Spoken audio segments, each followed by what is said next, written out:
안녕하세요, 여러분. 저는 정말 믿고 의지했던 이에게 커다란 배신을 당하게 된 여자입니다.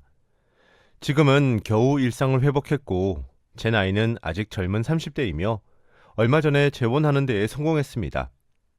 제가 이번에 사연을 보내게 된 이유는 제가 겪은 악연에 대해서 이야기를 하고 싶어서입니다. 여러분들은 악연이란 것을 믿나요? 그렇다면 악연을 겪어보신 분들도 있으신가요? 그럼 여기서 질문을 하나 드리겠습니다. 만약 인생을 송두리째 잡고 흔드는 악연의 정체가 내 가족이라면 여러분들은 어쩌실 생각이신가요? 저는 제 가족으로 인해 제 인생이 송두리째 흔들렸고 나락으로 떨어졌다 살아나길 반복했습니다. 지금부터 그 이야기를 여러분들과 공유하기 위해 이렇게 사연을 보내게 되었습니다. 정말 다시 생각해도 치가 떨리는 지긋지긋한 인연이었습니다. 저희 어머니께 오빠가 한 분 있으십니다. 제게는 외삼촌 되시는 분이시죠. 외삼촌 슬하에는 딸이 둘 있으십니다. 저와 사촌 관계인 셈이죠. 자매 중에서 사촌 언니는 저보다 한 살이 많고 사촌 동생은 저보다 2살이 어립니다. 게다가 외삼촌이 저희 가족이 사는 동네 바로 옆 동네에서 거주를 하고 있습니다. 외삼촌은 젊었던 시절부터 바람기가 다분하셨습니다. 그래서 사촌 언니를 낳아주신 이모에게 이혼을 당하시고 난 이후 쭉 연애만 하고 계십니다. 사실 저희 어머니 근처에서 사시게 된 것도 두 딸을 남자 혼자서 키우기가 벅차서 도움을 받기 위해서이기도 합니다. 이모께서는 정말 진절머리를 내시면서 이혼을 하셨고 혼자 그 집을 떠나셨습니다. 당시 저는 어린 나이였기 때문에 외삼촌네 집안 사정을 정확하고 자세히 알 수는 없었어요. 사촌 언니의 이름은 가연이고 사촌 동생의 이름은 나연이라고 합니다. 그리고 제게는 2살 많은 친오빠가 하나 있었습니다. 제가 초등학교를 다니던 무렵부터 저희는 사남매처럼 항상 함께 지냈었습니다.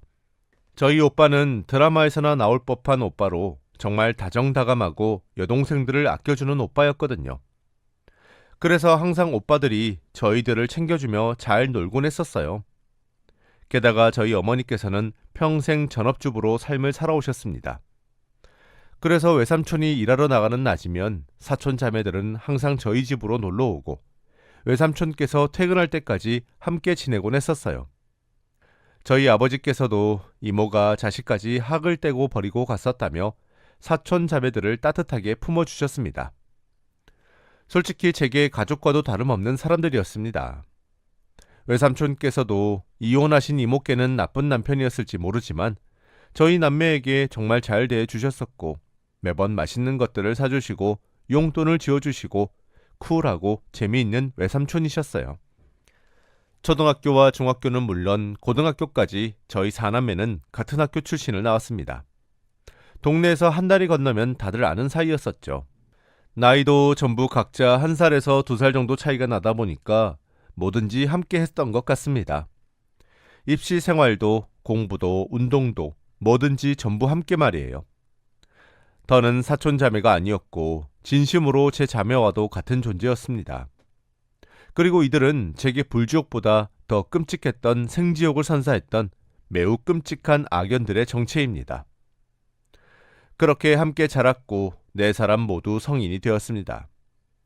저희 4사람은 성인이 되고 난 이후에도 끈끈한 우애를 자랑했습니다. 누가 보면 저희 4사람이 친남매라고 생각할 정도로 친분이 깊었었거든요. 어느 정도로 친했냐면 서로 만나는 커플이 있다면 서로에게 보여줄 정도였습니다. 4명 모두 연인이 있었을 때엔 커플끼리 여행을 가기도 하고 놀러도 다니고 데이트도 함께하는 등 즐거운 추억을 많이 쌓아가기도 했었죠. 그리고 저도 좋은 사람을 만나게 되었습니다. 당시 제 남자친구는 저와 나이가 동갑이었습니다. 그래서 좀 더 저희 커플은 친구처럼 편안한 사이였던 것 같기도 해요. 오랜 기간 동안 만나기도 했고요. 정확하게 20살의 남자친구를 만나서 27살에 결혼식을 했거든요. 당연히 오랫동안 만났던 만큼 추억도 무척 많았어요. 당연히 군대도 전부 다 기다려주었고 나이를 먹으면서 결혼을 전제로 만났습니다. 오랜 시간을 만나온 만큼 저희 오빠와도 친한 사이였고 사촌 자매들과도 친하게 지냈습니다.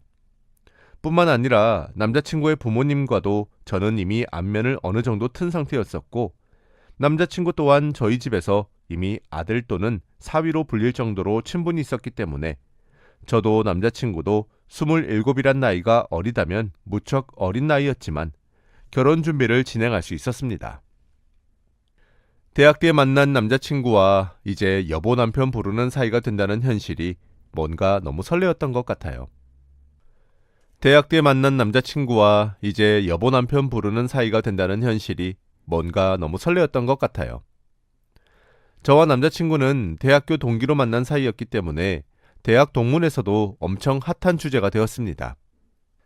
캠퍼스 커플이 결혼까지 한다는 소식에 너나 할 것 없이 많은 손님들이 결혼식에 와주었어요.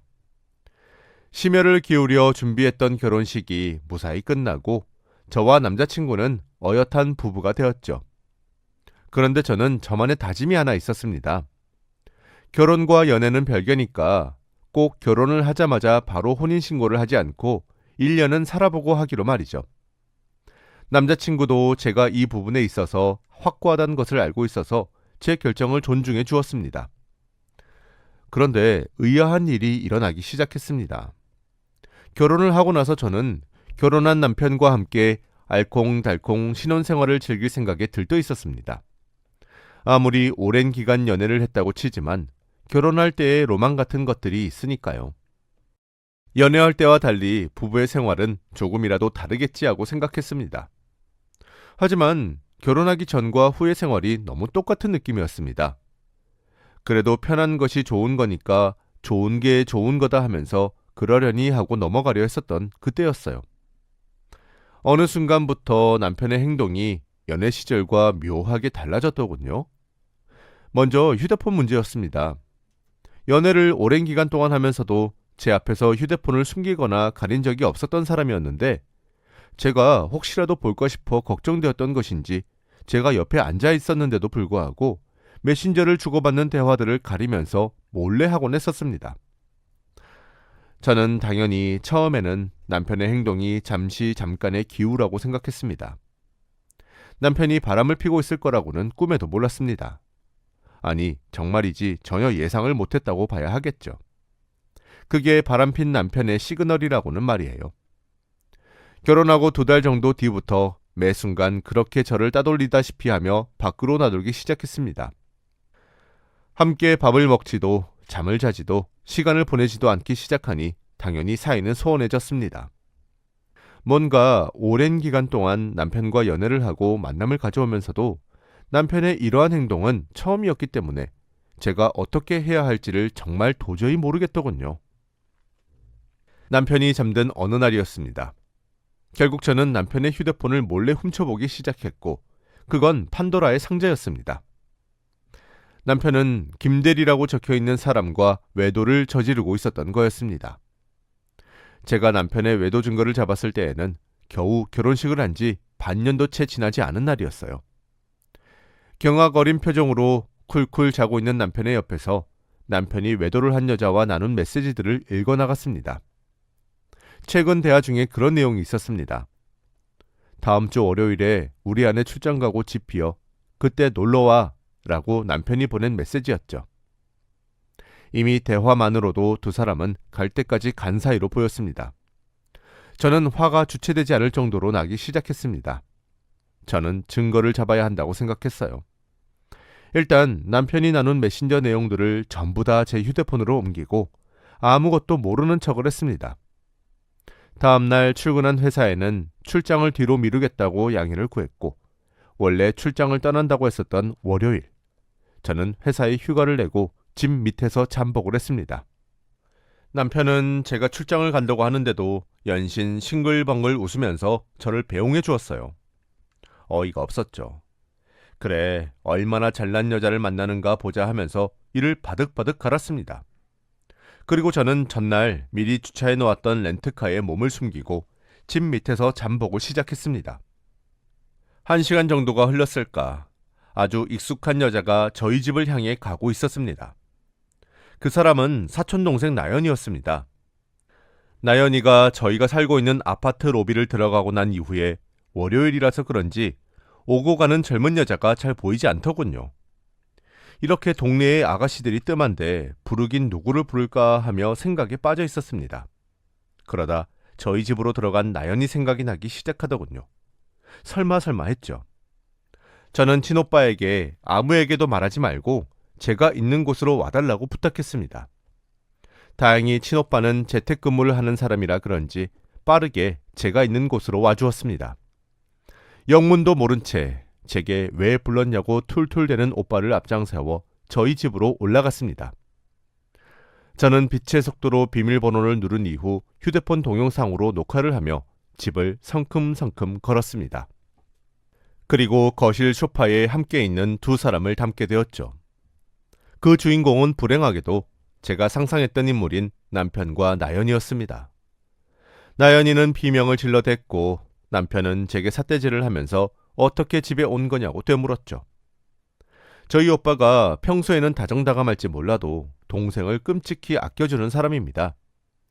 오빠는 이성의 끈을 놓친 사람 마냥 남편에게 달려들어 주먹부터 꽂았어요. 남편은 찍소리하지 못하고 때리는 족족 맞고 있더군요. 나연이는 비명을 지르면서 발을 동동 굴렸습니다. 저는 112에 전화를 걸었습니다. 그리고 나연이를 주거 침입으로 신고를 했어요. 5분 만에 경찰이 도착했고 나연이는 현행범으로 경찰서에 잡혀가게 되었습니다.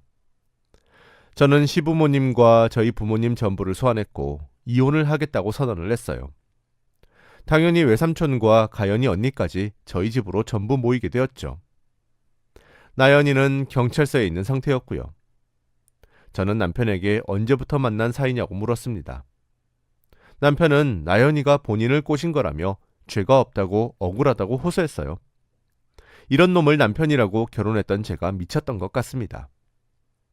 혼인신고를 하지 않은 것이 천만다행이었어요. 외삼촌과 가연이 언니는 제게 한 번만 선처해달라고 버르장머리를 고쳐놓겠다고 빌었지만 저는 절대 용서하지 않겠다고 못을 박았고 시댁에다가도 갈라서겠다고 선언했습니다. 특히 저희 부모님은 화를 노발대발 내셨습니다. 검은 머리 짐승은 거두는 것이 아니라고 하더니 그 말이 딱 맞다고 하시면서 외삼촌에게 불같이 화를 냈습니다. 저는 그 길로 부모님과 오빠와 함께 변호사를 만났습니다.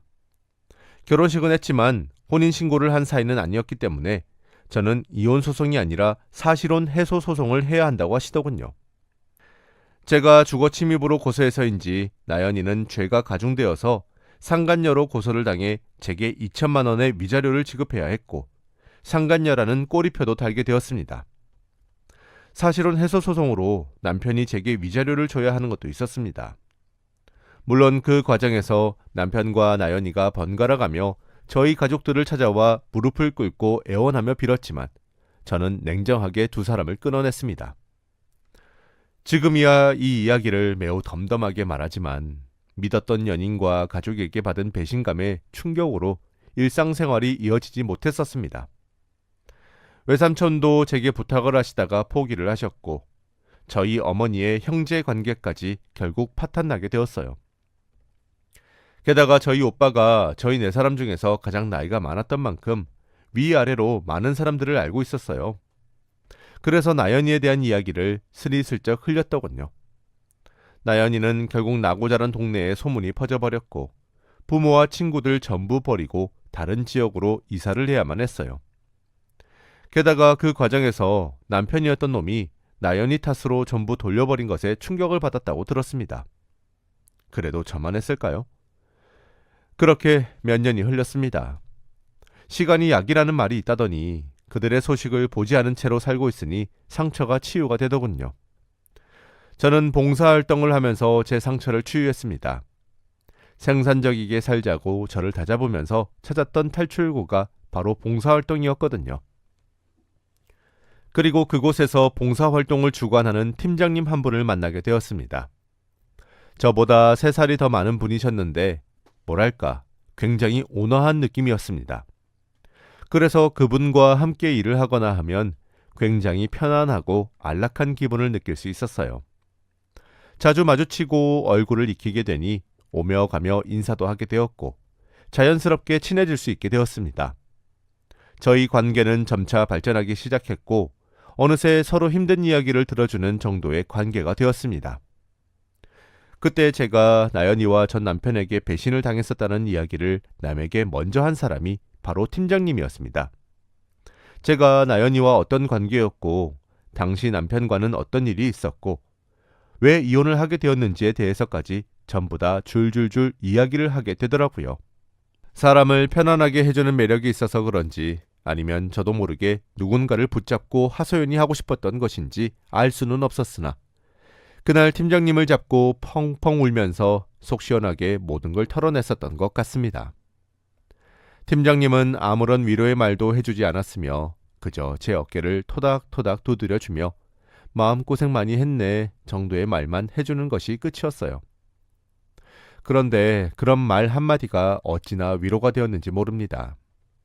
고작 흔한 위로의 말이었을지 몰라도 듣는 당사자였던 저는 눈물이 퐁 하고 터지게 되었고 오열을 하듯 엉엉 눈물을 흘렸어요. 팀장님은 그런 저를 보며 당황하는 듯 했죠. 저는 눈물을 그치고 싶었지만 수도꼭지가 열린 것 마냥 줄줄 나오는 눈물을 더는 막을 수가 없었습니다. 팀장님은 잠시 고민을 하는 듯 하더니 저를 품에 꼭 안아주면서 달래기 시작했어요. 저는 너무 깜짝 놀랐습니다. 딸꾹질이 나올 정도로 예상하지 못했던 행동이었거든요. 너무 놀란 나머지 눈물이 쏙 하고 들어가 버리더라고요. 팀장님은 에라 모르겠다 이런 심정이었는지 어쨌는지 모르겠어요. 전 남편 이야기를 하며 힘들었다고 오열을 하는 제게 울지마 이제 내가 널 지켜줄게 나도 너 많이 사랑한다고 하면서 마음을 표현했습니다. 지금 생각해도 정말 황당한 고백이었던 것 같네요. 하지만 알 것 같은 고백 같기도 했고 단순해 보였던 그 고백에 저는 홀라당 넘어가게 되었습니다. 든든한 품에 안겨 있으니 정말 보호받는 듯한 기분이 들었었거든요. 그렇게 새로운 사랑을 시작하게 되었습니다. 팀장님을 만나게 되면서 더는 외출에 대한 두려움을 가지지 않게 되었고 좀 더 긍정적인 사람으로 바뀌었어요. 이런 제 변화를 가장 환영한 사람은 다른 누구도 아닌 저희 부모님과 오빠였습니다. 외출도 하고 데이트를 한다며 옷을 사기도 하고 사람 사는 것처럼 산다고 부모님께서는 눈물을 글썽거리셨고 오빠는 돈이 부족하면 얼마든지 말만 하라며 제게 용돈을 한 움큼 쥐어주었거든요. 제가 참 많은 사랑을 받고 있다는 것을 다시 한번 느끼게 되었던 순간이었습니다. 팀장님과 1년 반이라는 기간 동안 교제를 이어나갔습니다. 짧은 기간이라면 짧은 기간일지도 모르지만 저희 두 사람의 사랑은 깊어졌습니다. 두 번 다시 남자를 못 믿을 거라고 생각했었는데 또 한 번 더 믿어보게 되더군요. 나이가 나이인지라 결혼을 전제로 만나기로 했고 양가의 인사를 드림과 동시에 결혼 준비도 함께 시작했습니다. 게다가 시부모님도 팀장님도 천성이 조용한 사람들이었고 극성을 떨거나 시끄러운 것을 딱 질색팔색 하셨어요. 그래서 결혼식도 가까운 친지를 불러 조촐하게 하는 것으로 하길 원하시더군요. 솔직히 저한테는 좋은 조건이었습니다. 그렇지 않아도 혼인신고만 하지 않았지 결혼식은 한번 치러봤기에 부담스러웠었거든요. 저희는 아주 조촐하게 중요한 손님들만 모셔놓고 스몰 웨딩을 치렀습니다. 그리고 이번에는 곧바로 혼인신고를 하게 되었고 법적으로 부부가 되어버렸습니다. 저는 조용히 호적상으로는 초혼이고 실질적으로는 재혼에 성공했습니다. 이번엔 뭐랄까 팀장님이 주는 신뢰감이 커서 그런지 혼인신고를 바로 해도 괜찮다는 생각만 들었거든요. 팀장님과 함께하는 신혼생활은 무척 행복했고 평화로웠습니다. 드라마처럼 달콤했고 저와 팀장님도 알콩달콩 잘 지내곤 했었어요. 항상 저를 우선으로 챙겨주는 팀장님 덕에 매일매일이 행복하게 느껴졌었죠. 조용하시고 우아하신 시댁을 만나 마음고생 한번 하지 않았고 항상 저를 아껴주셨죠. 정서적으로 정말 많이 안정된 느낌이었습니다. 게다가 팀장님은 봉사단체에서 자원봉사로 일을 하고 있었고 본업은 따로 있어요. 팀장님은 가게를 운영하고 있습니다. 저는 집에서 재택근무를 하는 직업이었고요. 사실 나연이와 전 남편으로 인해 일상생활이 무너지게 되면서 외출을 기피하게 되었었는데 그때 직업을 아예 바꿨었거든요. 그런데 어느 날부터인가 이상하게 팀장님의 얼굴에 먹구름이 끼어 있는 것만 같더라고요. 무슨 일이냐고 물어봐도 어색하게 웃으면서 아무런 일도 아니라고 둘러대는데 제가 팀장님을 하루 이틀 본 것도 아니고 딱 봐도 아무렇지 않지 않은 얼굴이었습니다. 뭔가 실패했었던 지난 결혼 생활이 겹쳐지며 떠오르면서 미친 듯이 불안해지기 시작했습니다. 저는 그날 밤 팀장님이 잠들었을 때 이전에 그랬듯 팀장님의 휴대폰을 뒤지기 시작했습니다. 팀장님의 휴대폰을 열자마자 알겠더군요. 지금까지 무슨 일이 일어나고 있었는지에 대해서 말이에요. 팀장님이 운영하고 있던 가게는 테러당하고 있었습니다. 그것도 저를 이용한 테러였습니다. 휴대폰 갤러리에 들어가서 알게 되었습니다. 아주 교묘한 합성사진이 첨부된 전단지였습니다. 얼굴에 선을 그어서 눈 부분만 가려놨더군요. 그 사진 속 여자는 저였고 제 사진이었습니다. 하지만 처음 보는 사진이었습니다. 모르는 남자에게 안기다시피 걸어가고 있는 사진 등을 포함해서 여러 사진들이 첨부된 전단지였습니다. 전단지에 적힌 문구 또한 가관이었습니다. 남의 남자 빼앗아간 여자가 새 시집 들었다. 불륜녀와 결혼한 남자의 가게, 더러워, 퇴 등등 불쾌한 언사들이 가득 적혀있는 전단지들이 가게를 도배하고 있는 사진들이 있었고 전단지마다 가까이 찍은 듯한 사진들도 있었고 신고하기 위함인지 뭔지 알 수 없었지만 동영상들도 몇 개 찍혀 있었습니다. 어쩐지 새벽이랑 밤늦게 가리지 않고 집으로 돌아와서 요즘 일이 바쁜가 했었는데 이걸 혼자 치우고 정리하고 범인까지 잡으려고 노력한다고 늦게 들어오고 일찍 나가는 거였더군요. 저는 자고 있는 팀장님을 깨워서 결백하다고 해명했습니다. 팀장님은 저를 안아서 토닥토닥 등을 두드려주며 다 알고 있다고 이야기를 해주더군요. 저는 이가 으득하고 갈리는 듯한 기분이었습니다. 결국 그날도 팀장님은 가게에 일찍 가겠다고 하고 집을 나섰어요. 저는 머리를 굴렸습니다. 그리고 제 비상금 통장 하나를 깼어요. 심부름센터에 의뢰를 맡겨야겠다고 생각했거든요. 심부름센터에 500만 원 정도를 주고 전단지를 도배하는 사람을 발견하면 잡지 말고 뒤를 밟아달라고 했습니다. 그리고 그 사람의 사진도 요구했었죠. 심부름센터를 고용하니까 일주일째 지나지 않아 범인의 윤곽이 드러나기 시작했습니다. 일단 범인은 여자였고 긴 생머리를 가지고 있는 사람이었으며 저를 아는 사람이었어요. 그런데 심부름센터에서 찍은 여자의 실루엣이 참 이상하게 눈에 익더군요. 게다가 범인들은 2명의 여자였습니다. 한 사람이 망을 보고 한 사람이 전단지를 붙이는 2인 1조 형태로 범행을 저지르더군요. 푹 눌러쓴 모자에 얼굴을 알아볼 순 없었지만 제가 아는 인물 같았습니다. 거기서 또 사흘 정도가 지나자 이번에는 심부름센터에서 범인들이 살고 있는 주거지를 알아냈다고 연락이 왔습니다. 저는 한 걸음에 달려갔습니다. 1104호라고 이야기하는 심부름센터의 직원의 말에 저는 우편함을 뒤졌습니다.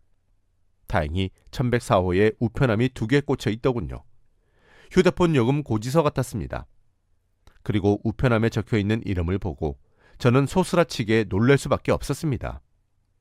그곳에 적힌 이름은 가연이 언니와 나연이었으니까요. 언제 돌아온 것인지 다시 저희 동네로 돌아와 있었더군요. 2 사람은 제 팀장님을 그렇게 괴롭혀오고 있었던 거였습니다. 미친 사람들처럼 말입니다. 아마 저와 결혼했다는 사실을 어떻게 알아낸 것인지 팀장님의 가게를 손수 알아내어 괴롭혔던 거였어요. 저는 심부름센터에 추가금을 지불하고 2 사람의 뒤를 밟아 일거수일투족을 알아올 것을 지시했습니다. 그렇게 알아온 그들은 유치원에서 보육교사로 일을 하고 있었어요. 그리고 저는 묘안을 생각해냈습니다. 저는 집으로 돌아와 팀장님을 불렀습니다. 이번 일은 나로 인해 일어난 일 같으니까 제가 해결하겠다고 말을 했어요. 그러니 걱정하지 말라고 했죠. 팀장님은 그런 저를 믿어주더군요. 여러분들은 아십니까? 요즘 유치원들은 홈페이지가 무척이나 활성화되어 있습니다. 그리고 자유 게시판에 익명으로 글을 쓸 수도 있습니다. 요즘엔 홈페이지를 통해서 아이들의 점심 식사를 보호자님들이 확인을 하시곤 하거든요. 저는 밤을 새서 저희 팀장님 가게에 붙은 전단지와 비슷하게 나연이의 사진을 넣어 만들었습니다. 그래도 저는 매너 있게 나연이와 제 전남편의 얼굴은 모자이크 처리로 가려주었어요. 하지만 여자의 실루엣만으로 사진 속 주인공이 누군지 특정 지을 수 있을 정도긴 했습니다. 저는 아이들이 등원하기를 기다렸고 점심 식단 게시글이 올라오기만을 목 빠지게 기다린 뒤 유치원 홈페이지 자유 게시판에 그 전단지 파일을 게시했습니다. 색깔도 새빨간색과 아주 새까만 색을 이용해서 만들었더니 가독성이 무척이나 뛰어나더군요. 제 게시글에 사실 진위 여부를 판단해달라는 댓글들이 잇따라 달리기 시작했고 글을 게시한 지 1시간이 조금 되지 않은 시간에 글이 삭제가 되었습니다. 그리고 제 휴대폰에 불티나게 전화가 걸려오기 시작했죠. 전화를 받자마자 가연인지 나연인지 소리를 빽빽 질러가면서 너가 그런 것이냐며 어디냐며 아주 소리를 고래고래 지르더라고요. 저는 그 말에 대꾸해 주었습니다. 그래, 나다. 난 걸 바로 알아보는 걸 보니 우리 남편 가게에 전단지 붙여서 맘고생하게 만든 진상들이 정말로 너희들이었구나. 제 표독스러운 말대꾸에 상대방 측에서는 거친 숨소리만 들려오기 시작했습니다. 씩씩 거리는 듯한 소리만 들려왔었죠. 나연이가 전화로 제게 소리를 지르더군요. 명예훼손으로 신고하겠다고요. 저는 하라고 했습니다. 해! 꼭 해줘! 나연아, 넌 아직도 그렇게 멍청하게만 머리가 돌아가니? 네가 신고를 하면 어쩔 건데? 나는 뭐 그냥 아무런 생각 없이 가만히 당하고만 있을 줄 알고? 나 요즘 밤에 잠을 안 자고 있어. 너네가 우리 가게에 관해 증거 없이 비방한 댓글들을 말이야. 신고하려고 하나씩 이미지 파일로 만들고 있어. 나는 뭐 그냥 두고 볼 줄 알았니? 빨리 짐이나 싸서 집에 가지 그래? 곧 잘릴 것 같은데 말이야. 한껏 키득거리며 비웃었더니 나연이는 분노를 조절하지 못하는 듯 소리를 빽 질렀습니다. 유치한 복수일지 모르나 부들부들 떨어대는 모습이 눈에 선해서 어찌나 고소하고 우스웠는지 모를 겁니다. 그리고 저는 정말 진실로 유치원에 직접 전화를 걸어 나연이와 가연이가 자매인 것과 나연이는 사촌 언니의 남편이었던 사람과 불륜을 저질렀던 상간녀란 사실을 폭로했습니다. 아무래도 아이를 가르치는 곳이어서 그런지 그런 부분에 있어서는 엄청나게 엄격하신 편이더라고요. 결국 나연이가 쫓겨나는 바람에 가연이 또한 쫓겨나게 되었습니다. 그뿐만 아니라 저는 저희 팀장님의 가게를 영업방해를 했다는 이유로 경찰에 고발도 했습니다. 또 공공 인터넷 사이트에 저희 팀장님 가게에 증거 없이 비난만 해서 매출이 줄었다는 점도 고발했습니다. 벌금을 꽤 물 것으로 예상을 하고 있습니다. 저희 어머니께 이 이야기를 일러 바쳤더니 어머니께서 외삼촌에게 전화를 걸어 무진장 화를 냈나 보더군요. 네 둘째 딸 때문에 우리 딸 죽다 살아나고 이제 사람답게 사는데 왜 못 괴롭혀서 안달이냐고. 한 번만 더 내 딸 근처에 얼쩡거리면 내가 가만히 있을 거라는 생각을 버리라고 하셨댔나. 그런 식으로 엄청나게 화를 내셨다고 합니다. 그래서 그런지 외삼촌으로부터 연락이 오셨더라고요. 정말 미안하다는 말과 우리 딸들을 본인이 잘못 가르쳤다는 사과를 전해오셨습니다. 당연히 가연과 나연 자매가 먼저 시작했던 것이기 때문에 저를 고소하는 일은 없을 거라고 하시더군요. 그리고 두 번 다시 지금 남편의 생업에도 손대지 않겠다고 미안하다고 사과를 하고 가셨습니다. 그래도 외삼촌께서 미안하다 사과해 주시기도 하고 딸들도 많이 혼내신 모양이신지 이번에 다시 전화가 오는 일은 없어졌습니다. 저와 팀장님은 다시 평화로운 일상으로 돌아올 수 있게 되었습니다. 당연히 그 전화를 기점으로 더는 이상한 전단지는 부착되지 않고 있습니다. 아마 외삼촌이 무서워서라도 더는 저희 부부를 괴롭히지 않았으면 좋겠네요. 이 자리를 빌려 그 생각 없고 개념 없는 자매들에게 말을 해주고 싶네요. 너희들 제발 똑바로 좀 살아. 자기가 피해받은 것만 생각하지 말고 니네들이 준 것들을 기억하라고. 그리고 제발 정상적으로 살아. 사람답게. 여기까지가 제 긴 이야기였습니다. 긴 이야기 들어주셔서 감사합니다. 여러분들에게는 항상 행복만 가득하시길 바랍니다. 감사합니다.